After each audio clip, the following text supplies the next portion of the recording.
So let's continue with chapter 1 basics of income tax. Last lecture में हमने definition complete किया है, तो 3 डेफिनेशन अपन ने कंप्लीट किया है. पहला था एसएससी का, दूसरा previous year and assessment year, and तीसरा इनकम. मेरे लिए इंपॉर्टेंट है previous year and assessment year. तो इसके आगे जहाँ पे बोलूँगा मैं प्रीवियस ईयर, मतलब वो क्या रहेगा अपना 1920, असेसमेंट ईयर 2021, एंड हमारे लिए कौन सा एक्ट एप्लीकेबल है, फाइनेंस एक्ट 2019. ठीक है, चलो.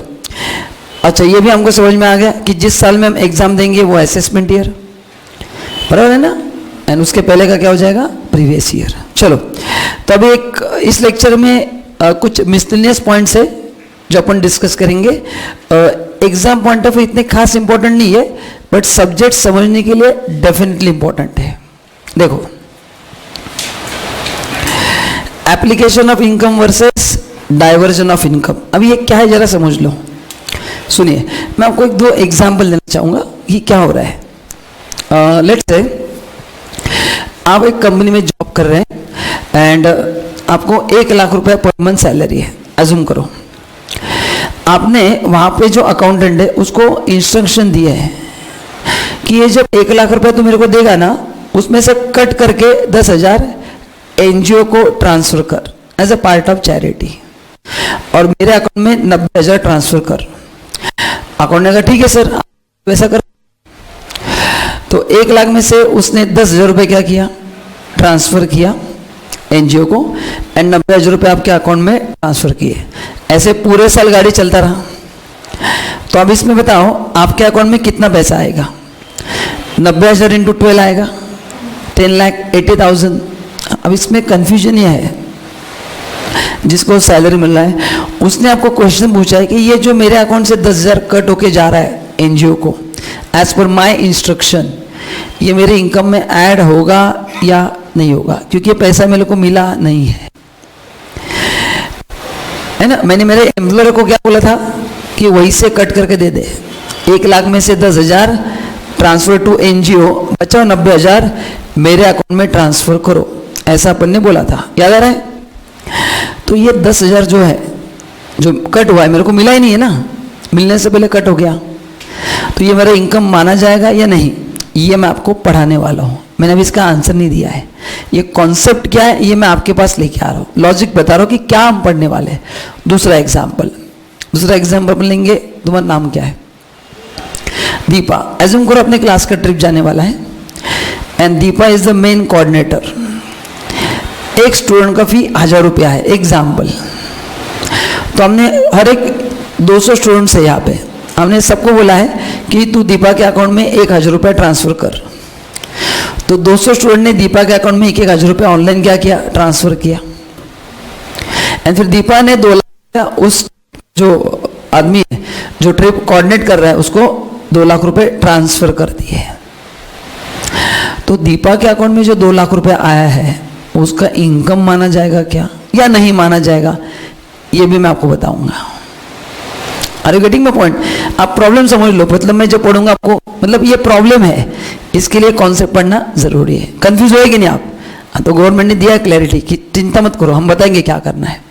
तीसरा एग्जाम्पल, मैं ऐसे एग्जाम्पल क्रिएट कर रहा हूँ आपको समझने के लिए. इन दोनों ने बुक लिखा है, सोनल एंड पीयूषा, इन दोनों ने बुक लिखा है.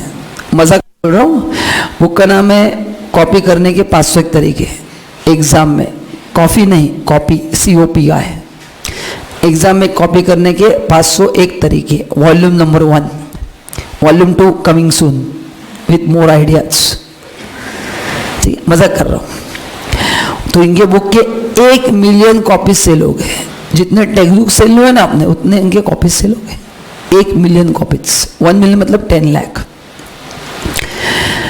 जो पब्लिशर था उन्होंने दोनों को 5-5 लाख रुपया रॉयल्टी देने का वायदा किया था. तो सोनल एंड पीयूषा उनको 5-5 लाख रुपया मिलने वाले थे, मतलब टोटल 10 लाख मिलने वाले थे. वो जो पब्लिशर था जिसने इनका बुक पब्लिश किया, उन्होंने 10 लाख रुपये दे दिया, बट पूरे 10 लाख पीयूषा के अकाउंट में ट्रांसफर कर दिए, जो कि उसने पीयूषा के अकाउंट में 5 लाख ही करना चाहिए था एंड 5 लाख सोनल के अकाउंट में करना चाहिए था. फिर बाद में पीयूष ने क्या कर दिया, सोनल के अकाउंट में 5 लाख ट्रांसफर कर दिया, क्योंकि पब्लिशर ने गलती से उसके अकाउंट में पैसे डाल दिए। मैं क्या बोला, आपको समझ में आ रहा है क्या? तो पीयूष कंफ्यूज हो गई कि मेरा इनकम अभी 5 लाख माना जाएगा या 10 lakh. Have you understood? So इसका आंसर यहाँ पे है। बोलो कंफ्यूजन हुआ कि नहीं हुआ? हाँ, तो आंसर दोनों क्या है? जो पहला आंसर है, कौन सा पहला क्वेश्चन था ना, सैलरी का, जहाँ पे आपके अकाउंट से 10,000 कट हो रहा है। अच्छा, वो 10,000 जो कट हो रहा है वो आपके सैलरी से कट हो रहा है या कंपनी के पैसे से? आपके, मतलब ड्यू हुआ है कि नहीं हुआ है? हाँ, तो वो आपका इनकम माना जाएगा। सो आपको नहीं मिला तो क्या हुआ, वो पैसा कट कहाँ से हो रहा है? गवर्नमेंट आपको क्वेश्चन पूछ रही है, बोलो आपके इनकम से पैसा कट हो रहा है कि नहीं? दोस्तों वो आपका इनकम माना जाएगा। देखो क्या लिखा है, ये था एप्लीकेशन ऑफ इनकम जो मैंने पढ़ा है। देखो, when income is applied after is it accrue to SSC. It मतलब क्या है? इनकम ड्यू होगा ना, जो आपका सैलरी है मंथली 1 लाख, उसमें से 10,000, उसमें से मतलब क्या, जो ड्यू हुआ है उसमें से 10,000, भले आपको 90,000 मिले, लेकिन इनकम टैक्स में आपका इनकम 1 लाख माना जाएगा।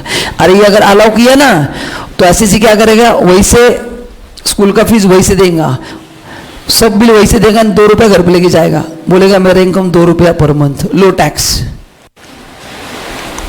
एम्प्लॉयर के बोलेगा भाई सब्जी का बिल तू ही दे, लॉन्ड्री का बिल तू ही दे, पेट्रोल का तू ही दे, क्योंकि मेरे हाथ में तो टैक्स है। तो गवर्नमेंट ने कहा कि हमको बेवकूफ समझाए क्या, टैक्स देना पड़ेगा क्योंकि ड्यू हो चुका है। तो वो जो 90,000 का एग्जाम्पल था, वो कौन सा एग्जाम्पल था? Application of income. ध्यान में रखना, application of income is taxable. And जो दूसरा था कौन सा, रॉयल्टी का एग्जाम्पल, वो पीयूष के अकाउंट में बोले 10 लाख आया, लेकिन उसका इनकम है कितना, 5, तो ऊपर का 5 उसका इनकम नहीं माना जाएगा, वो सोनल का इनकम माना जाएगा। उसको बोलते हैं डाइवर्जन ऑफ इनकम। पहले उसके अकाउंट में आया, उसने डाइवर्ट करके सोनल को भेज दिया। अरे समझा कि नहीं? तो बोलो इन सिंपल वर्ड्स, एप्लीकेशन को इनकम मानना या डाइवर्जन को? बस application of income is taxable, diversion of income is not taxable. देखो, it is not taxable in the hands of SSC. ठीक है, देखो एग्जाम्पल दिया है, an employ instruct employer to pay certain portion of his salary to charity and claims it as a exempt as it is diverted. बोलो, in above case income is not diverted because instruction given by employ to employer is not having overriding title. Further here income is first accrued to SSC and then applied. आप technical word भूल जाओ, वो title क्या है भूल जाओ, जो मैंने कहा आपको समझ में आ गया। ये 10,000 आपके 1 लाख से गया ना, ड्यू हुआ कि नहीं हुआ? हुआ है, आपका इनकम माना जाएगा। तो आपका जो मंथली इनकम है वो 90,000 नहीं पकड़ेंगे, कितना पकड़ेंगे? 1 लाख, तो 12 लाख पे टैक्स देना पड़ेगा। ठीक है। एंड दूसरा एग्जाम्पल वो था ऑथर का, ABCR को authors, enter royalty of 9 lakh was received by A who in turn paid 3 lakh to B and C। मतलब तीनों का 3-3 लाख रॉयल्टी था, A का 3, B का 3, C का 3, जो गलती से A के अकाउंट में ट्रांसफर हो गया पूरा 9 लाख रुपया। फिर A ने क्या किया, B को B का 3 लाख दे दिया एंड C को उसका 3 लाख दिया। तो A का आपको क्वेश्चन है कि मेरा इनकम 9 लाख माना जाएगा या 3 लाख? 3 लाख। इसको बोलते हैं डाइवर्जन ऑफ इनकम, क्योंकि उसका था ही नहीं ना, उसके नाम पे ड्यू 3 लाख ही हुआ था, गलती से 6 लाख एक्स्ट्रा आ गया, उसने डाइवर्ट कर दिया, वो इनकम नहीं माना जाएगा। तो बोलिए फाइनली क्या लर्न करना है एक लाइन में? एप्लीकेशन ऑफ इनकम को इनकम माना जाएगा, डाइवर्जन ऑफ इनकम को इनकम नहीं माना जाएगा। Is this clear to everyone? बस इनफ है, it's only for your knowledge. आगे, अभी आगे मैं आपको 3 वर्ड पढ़ाने जा रहा हूं, मैंने हाईलाइट किया है येलो कलर से। पहला वर्ड है एग्जम्पशन, दूसरा है डिडक्शन एंड तीसरा है रिलीफ। अभी 1 मिनट सोचना आपको, ये वर्ड सोचने के बाद क्या महसूस होता है, ये वर्ड से मेरे को फायदा होगा या नुकसान होगा, इतना बताए तो भी आई एम हैप्पी। हम बोलते ना मेरे को रिलीफ मिला, मेरे को एग्जम्पशन मिला, मेरे को डिडक्शन मिला, मजा आ गया।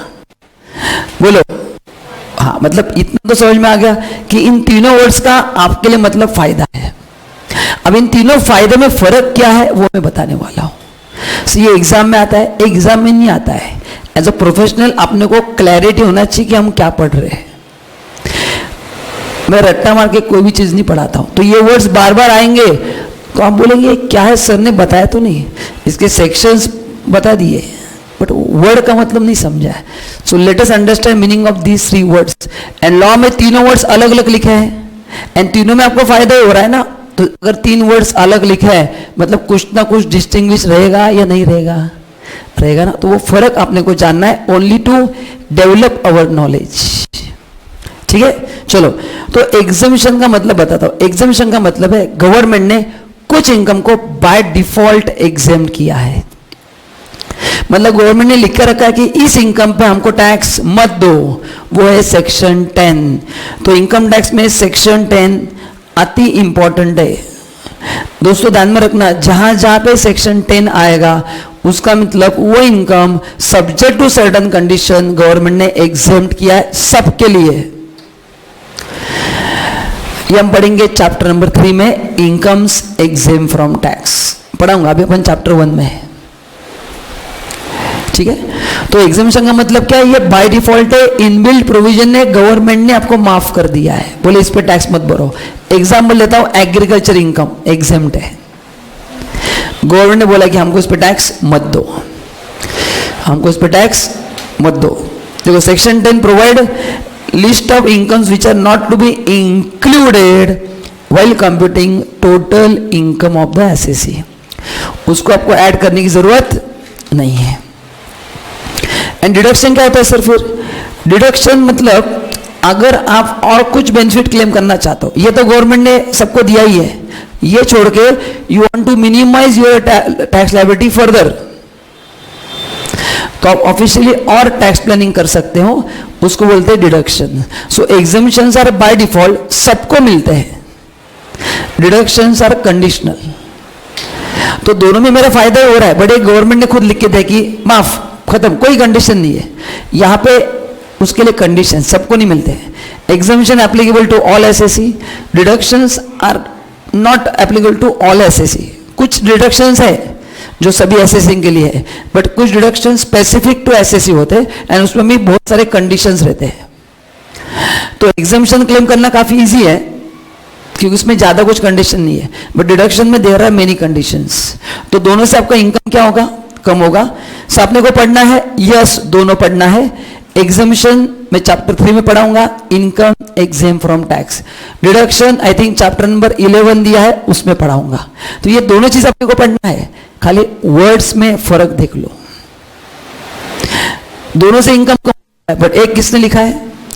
एक गवर्नमेंट ने लिखा है और एक आपको गवर्नमेंट ने बोला कि ये तो हमने लिखा ही है, ये छोड़ के तेरे को अगर और टैक्स कम देना है तो ये एक चैप्टर पढ़, उसके हिसाब से इन्वेस्ट कर, बेनिफिट मिलेगा। आई थिंक क्लियर है? ओके देखो पॉइंट नंबर 3 पढ़ता हूं मैं। Exemption is available without requiring assessee to claim, ये बाय डिफॉल्ट एग्जाम्प्ट है। एंड यहाँ पे deductions are available only when assessee claim in the return of income. आपको ये रिटर्न में दिखाना पड़ता है, क्लेम करना पड़ता है, गवर्नमेंट से रिक्वेस्ट करनी पड़ती है कि मेरे को अलाउ करो। मतलब बाय डिफॉल्ट अलाउ होता ही है, बट बता रहा हूं। तो ये फर्क है एग्जामिशन एंड डिडक्शन। तो बोलो एग्जामिशन के लिए कौन सा सेक्शन है? सेक्शन 10। डिडक्शन के लिए कौन सा सेक्शन है? 80C to 80U। हम पढ़ेंगे बाद में। तीसरा वर्ड बार बार आएगा, रिलीफ, रिबेट, ये वर्ड बार बार आएंगे, आपने सुना रहेगा, रिलीफ ऑब्लिक रिबेट। फर्क क्या? सुनो, ध्यान से सुनो। एग्जामिशन डिडक्शन मेरा इनकम कम करते हैं। क्या करते हैं? एग्जामिशन डिडक्शन मेरा इनकम कम करते हैं।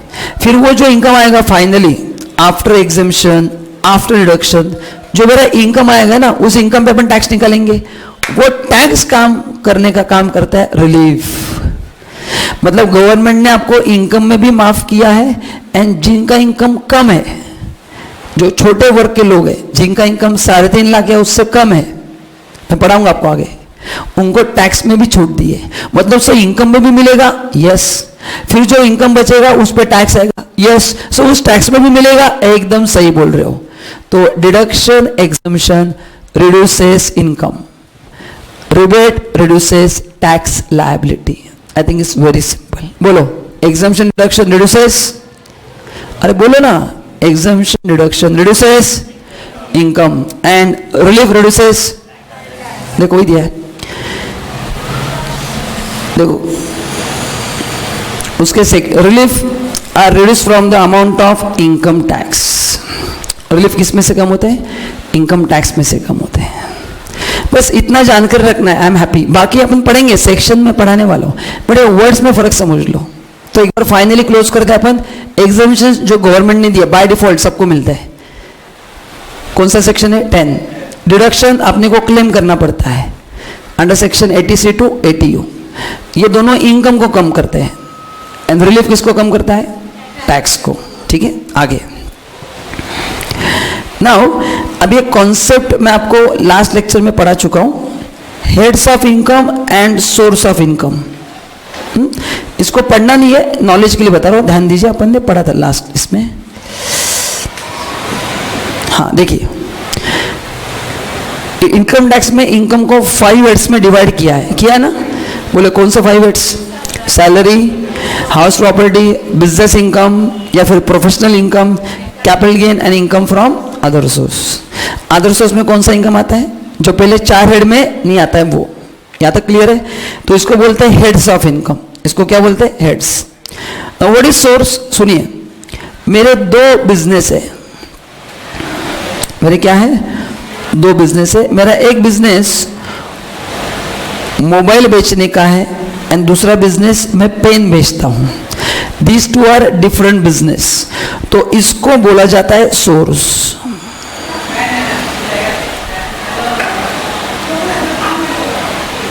तो जब भी मैं बोलूंगा I am talking of heads of income, मतलब मैं पीजीपीपी की बात कर रहा हूं.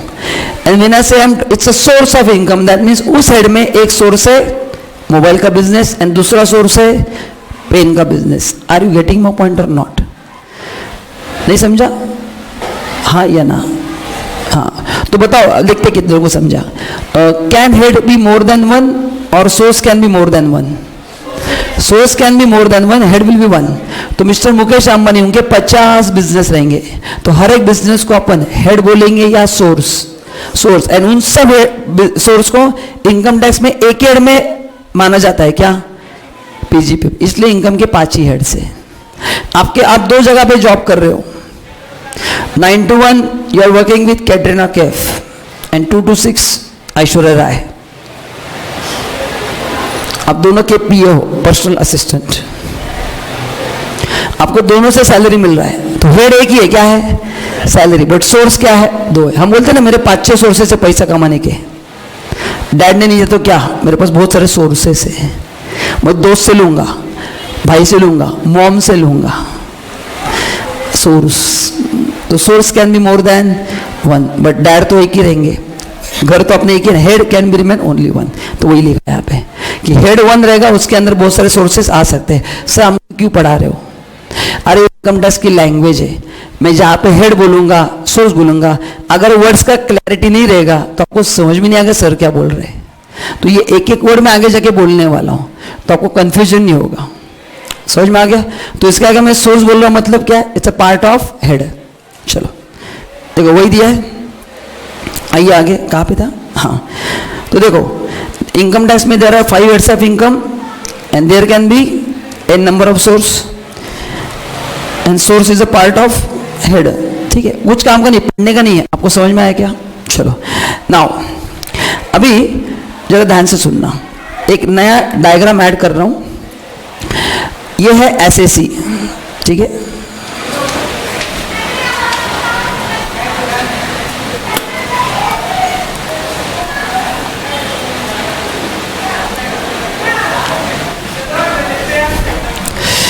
ये है एसएसी मिस्टर कालूराम. ठीक है, तो कालूराम एसएसी है, उसको इनकम मिला.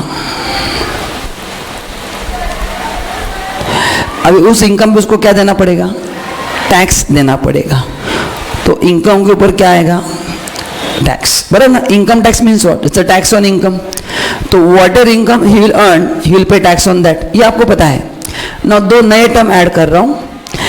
इस टैक्स के ऊपर अपने को और एक चीज देनी पड़ती है, वो है सर चार्ज। सर के ऊपर चार्ज नहीं, सर चार्ज। एंड और एक चीज देनी पड़ती है जिसका नाम है हेल्थ एंड एजुकेशन सेस। मतलब मैं अभी धीरे धीरे जा रहा हूं टुवर्ड्स टैक्स, तो मैंने इंडिया का जो स्ट्रक्चर है वो आपके सामने रखा है कि इंडिया में कैसे कैलकुलेशन होता है। सुनिए, तो पहले आपको इनकम मिलेगा, अरे हाँ या ना, इस इनकम के ऊपर लगेगा टैक्स, ठीक है, जो भी टैक्स आएगा, इस टैक्स के ऊपर लगेगा सरचार्ज। तो उसमें क्या समझने वाली बात है? अरे बहुत बड़ी बात बता रहा हूं मैं, आपका ध्यान नहीं है। सरचार्ज इनकम पे नहीं लग रहा है, surcharge is a tax on tax. समझा कि नहीं? तो कालूराम का इनकम अगर 5 करोड़ है तो वो 5 करोड़ पे टैक्स देगा, एंड वो टैक्स के ऊपर सरचार्ज आएगा। तो my question to all of you, surcharge जो है ये इनकम पे लगता है या टैक्स पे? हाँ, अब भी समझा। एंड ये सेस दोनों पे लगता है। मैं मीनिंग वगैरह से बताने वाला हूं, पहले टर्म्स इंट्रोड्यूस कर रहा हूं। तो ये मैंने क्यों बताया? ताकि कैलकुलेशन में गड़बड़ ना हो। खाली रेट समझ के मतलब नहीं ना, वो रेट कौन से अमाउंट पे अप्लाई करना है वो भी उतना इंपॉर्टेंट है। तो बोलो, इंडिया में सिस्टम क्या है? पहले आपको इनकम मिलेगा, उस इनकम पे अपन क्या देंगे? टैक्स। उस टैक्स के ऊपर क्या आएगा? सरचार्ज आएगा, बराबर है ना? एंड उस सरचार्ज के ऊपर क्या आएगा? उस सरचार्ज प्लस टैक्स के ऊपर क्या आएगा? हाँ, बट सरचार्ज जो है वो कंडीशनल है। क्या है? सरचार्ज हर एक केस में नहीं आता है, मैं बताऊंगा कंडीशन क्या है।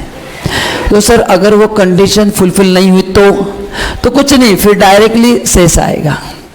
मतलब 2 प्रकार के कैलकुलेशंस होंगे। सुनो, आपको इनकम मिला, अगर आपके लिए सरचार्ज एप्लीकेबल नहीं हो रहा है तो आपको 2 चीजें पे करना है। बोलो, एक tax plus cess, otherwise tax भी देना है प्लस। तो जब भी आप एग्जाम में क्वेश्चन सॉल्व करोगे, ये स्ट्रक्चर आपको फॉलो करना है। मतलब मैं इसके आगे जब भी आपको टैक्स कितना है बोलूंगा, स्टूडेंट आधा आंसर देते हैं। Don't give me answer without adding cess. Cess is mandatory. क्योंकि सर पूछते हैं टैक्स बताओ, उसको लगता है टैक्स मतलब सर टैक्स की बात कर रहे। गवर्नमेंट खाली टैक्स एक्सेप्ट नहीं करेगा, तो ध्यान में रखना, हेंसफोर्थ जहां जहां पे टैक्स पूछा जाएगा, it always including cess. Surcharge conditional है, वो बाद में बताऊंगा। तो सरचार्ज आ भी सकता है या नहीं भी आ सकता है, बट 2 चीजें तो कंफर्म आनी चाहिए। बोले कौन से? टैक्स प्लस सेस, ठीक है। हाँ, अभी मेरे को स्टूडेंट ने बहुत अच्छा क्वेश्चन पूछा था। उसने कहा सर ठीक है, आपने बोला मेरे को 3 चीजें देना है, टैक्स भी देना है, सेस भी देना है, and health and education cess भी देना है। सर तीनों देना ही है ना? मैंने कहा देना है। सर फिर ये अलग अलग क्यों कलेक्ट कर रहे हो ना, एक साथ ही बता लो कितना देना है, ये झंझट नहीं चाहिए, है ना? ये 10 ये 20, अरे एक साथ बोलो ना। मैं सही बोल रहा हूँ कि नहीं आपको? क्या नहीं? जैसे मार्केट में शॉपिंग करने जाते हैं, आपने मोबाइल लिया, आपने उसको बोला मोबाइल कितने का है, वो ऐसा बोलता है क्या? कीपैड का 100 रुपया, बैटरी का 2000, मैनुअल का 100 रुपया। आप बोलेंगे भाई कॉस्ट शीट मत बता, टोटल बता। मैं सही बोल रहा हूँ कि नहीं? तो यहाँ पे मेरे को स्टूडेंट ने क्वेश्चन पूछा था और सही था क्वेश्चन। सर ये 3 अलग अलग क्यों सर, एक साथ ही लो ना, ये क्यों हमको तकलीफ दे रहे? इसके रीजन नंबर 1 क्या है? कैलकुलेशन अलग होते हैं। तीनों कंबाइन किया ना, तीनों इनकम पे आ जाएगा, एंड इनकम क्या आएगा तो आपका बर्डन बढ़ जाएगा। Are you getting my point? 5 crore पे जो टैक्स आएगा उस टैक्स पे दोनों लगेंगे। सो नेचुरली अमाउंट कम होगा कि नहीं होगा? अगर तीनों इनकम पे लगा है तो यू हैव टू पे मोर टैक्स। तो बोला अच्छा ऐसा है क्या सर? फिर बराबर है, कोई टेंशन नहीं, next time I will not ask such question. तो पहला क्या होगा, अपना बर्डन बढ़ जाएगा। दूसरा रीजन एक्चुअली अलग है। रीजन क्या? सुनो, ये जो है tax and cess surcharge, and ये सेस, सी जहां पे वर्ड सेस आता है ना, वो जिस काम के लिए कलेक्ट किया है government has to spend it on that purpose only. तो इस सेस का नाम है हेल्थ एंड एजुकेशन सेस। क्या नाम है? हाँ, तो वो ये जो पैसा गवर्नमेंट कलेक्ट करेगी ये हेल्थ पे ही खर्च होगा और एजुकेशन पे ही खर्च होगा, इसलिए उसका अकाउंटिंग भी सिस्टमेटिक हो, इसलिए अलग से लिखा गया है। एंड ऊपर के टैक्स एंड सरचार्ज वो जनरल पर्पस रेवेन्यू है। याद करो slide number 1, it can use for security, याद है ना, इंफ्रास्ट्रक्चर, पब्लिक वेलफेयर, याद है ना, हाँ ये दोनों जाएंगे। लेकिन सेस का जो रेवेन्यू है, ध्यान में रखना, भी इसका आएगा, फर्स्ट टाइम टैक्स पढ़ रहे, जहां जहां पे वर्ड सेस दिखेगा इमीडिएटली होना चाहिए कि वो स्पेसिफिक पर्पस के लिए कलेक्ट किया जा रहा है। सो वो पर्पस कैसे पता चलेगा? अरे सेस के पहले का नाम पढ़ना है, इस सेस के पहले क्या लिखा है? Health and education cess. तो ये जो पैसा हम कलेक्ट कर रहे हैं, बताओ कौन से पर्पस के लिए यूज हो रहा है? हेल्थ एंड एजुकेशन के लिए, इसलिए गवर्नमेंट ने अलग अलग किया है। कंबाइन किया तो आपका बर्डन बहुत ज्यादा बढ़ जाएगा, तीनों इनकम पे लगेंगे, लेकिन आखिरी दो किस पे लगते हैं? टैक्स पे लगते हैं। तो ये आपका एडवांटेज है, एंड गवर्नमेंट आपके ऊपर इतना बर्डन नहीं डालना चाहती, इसलिए अलग से लिखा है। नहीं तो सब लोग मारे जाएंगे, फिर बहुत ज्यादा टैक्स होगा तो लोग इवेजन करते हैं, बोलते हैं गवर्नमेंट बहुत ज्यादा लूट रही है, कुछ भी दिखाओ, इतना कोई टैक्स होता है क्या? तो ये सब समझ के किया है गवर्नमेंट ने, है ना। मतलब आपको काटना तो, बट आपको समझना चाहिए कि आपको कैसे हमने काटा है, इसलिए धीरे धीरे काटेंगे। आपको समझा क्या? तो जब भी मैं क्वेश्चन पूछूंगा, दो पॉसिबल स्ट्रक्चर है, एक तो ओनली टैक्स प्लस सेस, दूसरा क्या है? Tax plus surcharge plus cess. Cess क्या है समझ में आ गया? It's for specific purpose, and बाकी सब क्या है? जनरल पर्पस है, it can be use for any purpose, इसलिए उसको सेग्रीगेट किया गया है। तीसरा फर्क, tax is on income and surcharge and cess is on tax. I think simple है। एंड सेस तो दोनों पे आता है, सेस टैक्स पे भी आएगा और सरचार्ज पे भी आएगा। अरे हाँ है ना, लेकिन सरचार्ज खाली किस पे आएगा? इट्स सिंपल, समझ में आ गया? ये मैंने यहाँ पे दिया है, देखो difference between tax and cess. ये ड्यूटी मत पढ़ो, आपके काम का नहीं है। सेस देखो यहाँ पे क्या लिखा है, बस उतना ही पढ़ो, आपको समझ में आएगा। बोलो क्या लिखा है मैंने टैक्स में? हाँ, ये जनरल पर्पस होता है, and cess specific. Is this clear? चलो, एग्जाम में आएगा नहीं, पर बताओ आपको जानना जरूरी था कि नहीं? क्या खाली धड़ धड़ कैलकुलेशन करके मार्क्स लेके आना घर पे? समझ के करना है।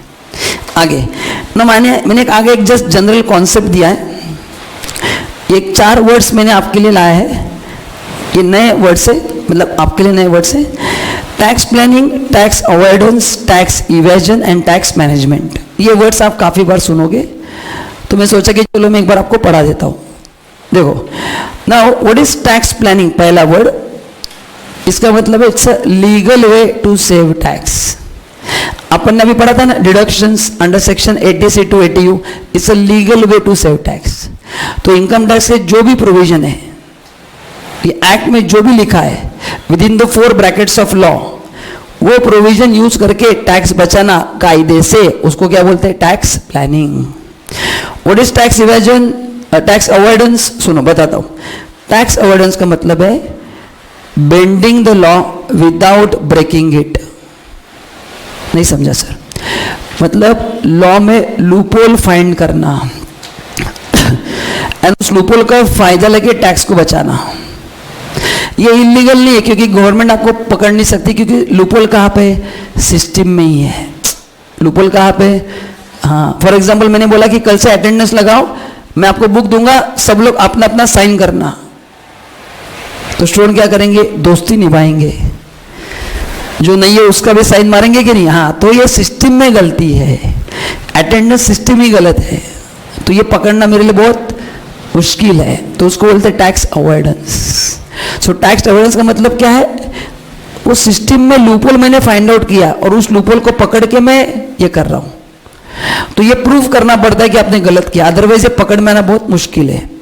एंड टैक्स इवेजन मतलब चोरी ही करना, इसको पकड़ेंगे हम। सो कैसे चोरी करना? इनकम हुआ है दिखाए नहीं, खर्चे ज्यादा दिखाए, लॉस ज्यादा दिखाए, so that income can be minimise. तो टैक्स इवेजन इज इलीगल, इसमें पेनल्टी लगेगा, फाइन लगेगा। एंड लास्ट वर्ड है tax management. So what is tax management? Tax का कंप्लायंस करना, रिटर्न फाइल करो, टीडीएस पे करो, टीडीएस के रिटर्न फाइल करो, एडवांस टैक्स भरो, गवर्नमेंट के कंप्लायंसेस करो, उसको बोलते हैं टैक्स मैनेजमेंट। समझ में आ गया? तो बोलो what is tax planning? It's a legal way to reduce tax. What is tax avoidance? बोलो what is tax avoidance? It's like bending the law without breaking it by finding out loophole in the system. देखो दिया है. What is tax evasion? What is tax evasion? Intentionally income को कम दिखाना. Income कम कैसे दिखाया जाएगा? सेल्स हुआ है दिखाया नहीं, क्या सेल्स का एंट्री नहीं किया. खर्चे 2 रुपये हुआ है 5 रुपये दिखाया. आपको समझ में आ रहा है ना? इनकम कम करने के बहुत सारे तरीके. And what is tax avoidance? Tax management fulfil all requirement of income tax. एक बार पढ़ के रखना. This is again for your general knowledge, क्योंकि आगे जाके वर्ड आएंगे tax planning, tax evasion, tax avoidance, tax management. तो ये मैं वर्ड्स को इंट्रोड्यूस कर रहा हूं. ठीक है. पहला चैप्टर मोर ऑफ थ्योरी होगा, इस पे ज्यादा फोकस आपको कैलकुलेशन पे करना है. बट ये वर्ड्स मैं आगे यूज करूंगा ना, तो फर्स्ट चैप्टर में सभी वर्ड इंट्रोड्यूस कर रहा हूं कि इसका मतलब क्या है आपके नॉलेज के लिए. तो उसको एक बार आप पढ़ के रखना. It's very simple. नाउ आइए आगे. नेक्स्ट है कॉन्सेप्ट ऑफ जीटीआई. ओके ना, ध्यान दो. जीटीआई का मतलब है ग्रॉस टोटल इनकम. जरा स्क्रीन पर ध्यान दो. मेरे को बताओ ये अपन ने पढ़ा है क्या? देखो इसको क्या बोलते हैं बताओ, जो मैंने लिखा है वो हेड्स ऑफ इनकम. अपन ने लिखा था ना कि इनकम टैक्स में there are 5 heads of income. कितने इनकम से? उन सबका टोटल लो. अच्छा, ये इसमें से आपका जो जो इनकम है वो यहां पे आएगा, है ना? ये आपको मैं पढ़ाऊंगा. तो ये एक एक लाइन अपने लिए सिलेबस है. तो आपका सैलरी इनकम आएगा, एचपी इनकम, सभी हेड्स का इनकम होना जरूरी है क्या? नहीं रहे. ये फॉर्मेट है. इसमें से एसएससी ने जो भी इनकम कमाया उसके सामने लिखा जाएगा, उसमें से माइनस होगा. नई चीज इंट्रोड्यूस कर रहा हूं, set of and carry forward. And फिर आता है जीटीआई. तो इसके बाद में जहां जहां पे जीटीआई बोलूंगा स्ट्राइक होना चाहिए कि GTI means 5 heads minus set of and carry forward of losses. तो बोलो जीटीआई कैसे आता है? 5 हेड्स. 5 मतलब कंपल्सरी है क्या? नहीं, उसमें जो जो इनकम है, बट मैक्स तो 5 होंगे ना. तो 5 हेड्स का आपका income minus set of and carry forward. अब इसमें नया क्या है जो मैंने हाईलाइट किया है? ये सेट ऑफ कैरी फॉरवर्ड क्या होता है थोड़ा समझ लो. आपने 11th स्टैंडर्ड में अकाउंट्स किया ना. अकाउंट्स में अपन पीएनएल अकाउंट बनाते हैं. नेट प्रॉफिट हुआ तो कैपिटल में ऐड करते हैं, एंड लॉस हुआ तो माइनस करते हैं. कुछ याद है कि नहीं? ये अकाउंट्स में चलता है. इनकम टैक्स में सिस्टम अलग है. इनकम टैक्स में अगर लॉस होता है तो ये दूसरे इनकम एडजस्ट किया जाता है. इसको बोलते हैं सेट ऑफ. तो मेरे को अगर हाउस प्रॉपर्टी इनकम में लॉस हुआ है 20,000 का, तो ये बिजनेस के अगेंस्ट एडजस्ट किया जाएगा. मतलब मेरा बिजनेस इनकम अगर 65 है एंड हाउस प्रॉपर्टी लॉस 20 है, बोलो क्या होगा? होगा. अरे होगा कि नहीं होगा? तो उसको बोलते हैं set of. So what is set of? Adjusting current year loss against current year income. ये चैप्टर नंबर 10 हम पढ़ेंगे. ये दोस्तों एक एक लाइन एक एक चैप्टर है. मैं आपको जस्ट हेडिंग इंट्रोड्यूस कर रहा हूं. तो what is set of? Current year losses हम क्या कर रहे हैं? करंट ईयर इनकम के अगेंस्ट एडजस्ट कर रहे हैं.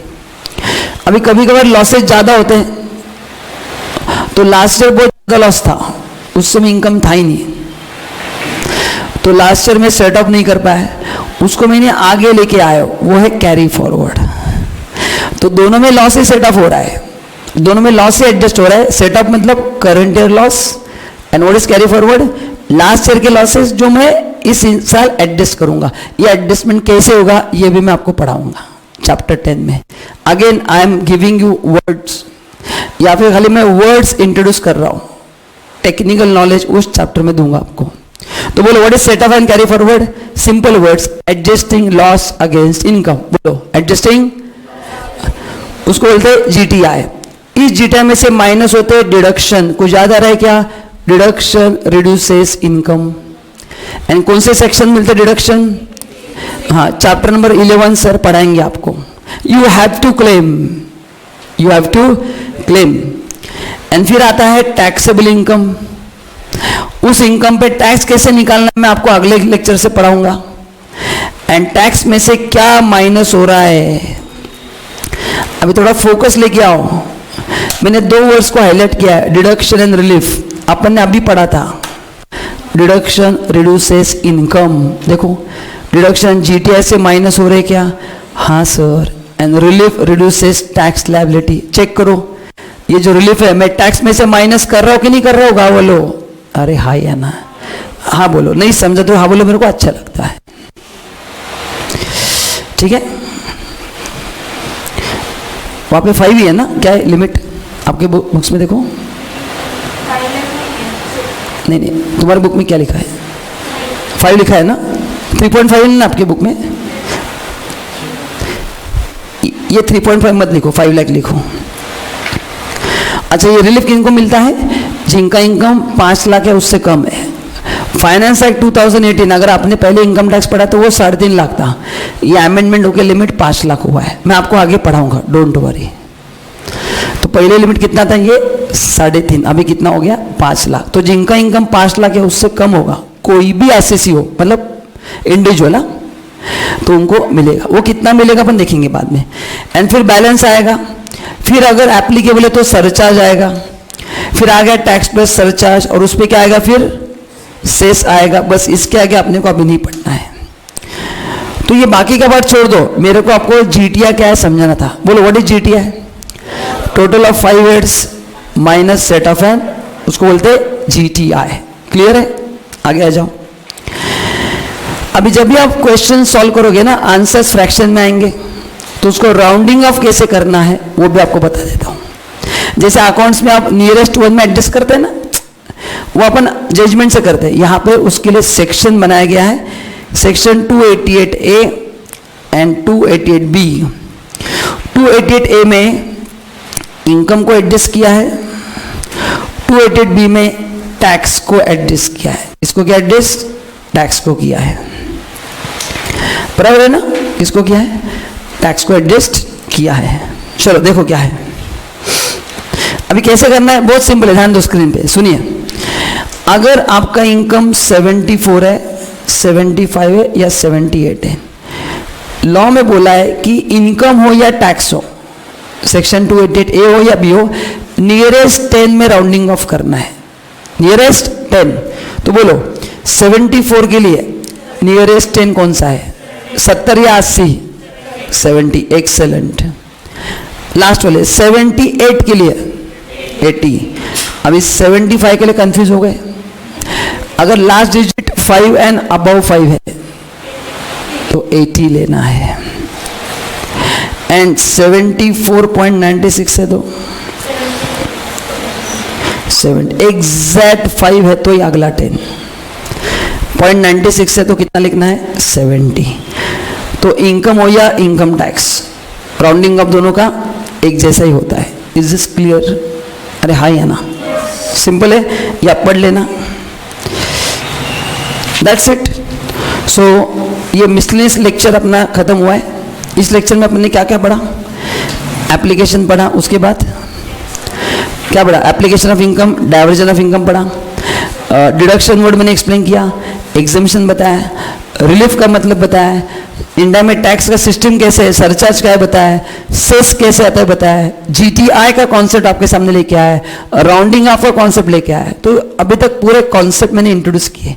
नाउ पिच इज रेडी, अभी अपन इसके ऊपर मस्त बिल्डिंग बनाएंगे। तो अगला लेक्चर से अभी अपन स्टार्ट करेंगे taxation, very very interesting section.